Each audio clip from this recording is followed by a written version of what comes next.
Hi, എൻ്റെ പേര് സഫർ അഫ്ലെ. ഞാൻ റീസെൻ്റ്ലി CMAയുടെ ബോത്ത് പാർട്ടും ക്ലിയർ ചെയ്തിരുന്നു.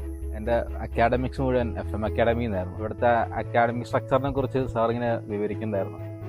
2 മണിക്കൂറേ ക്ലാസ് ഉള്ളൂ, അതും ഒന്നരാടെ ക്ലാസ് ഉള്ളൂ.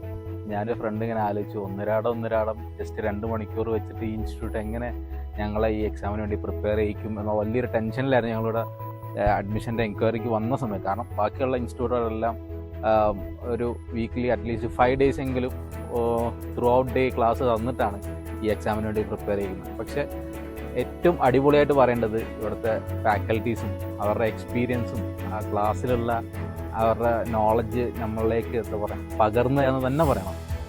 അതിൻ്റെ ഒരു സ്ട്രക്ചറും ഒക്കെ തന്നെയാണ് FM അക്കാഡമീനെ ബാക്കിയുള്ളവരിൽ നിന്ന് ഔട്ട്സ്റ്റാൻഡിങ് ആക്കിയത്. മാത്രമല്ല ഇവിടുത്തെ സപ്പോർട്ടിങ് സ്റ്റാഫ് അവരുടെ ഭാഗത്തു നിന്നുള്ള ഒരു എന്താ പറയുക ഒരു പുഷ് നമ്മുടെ എക്സാം ടൈമിലാകുമ്പോഴത്തേക്കും നമുക്ക് മോക്ക് ടെസ്റ്റ് കണ്ടിന്യൂസ് ആയിട്ട് കണ്ടക്ട് ചെയ്യുക.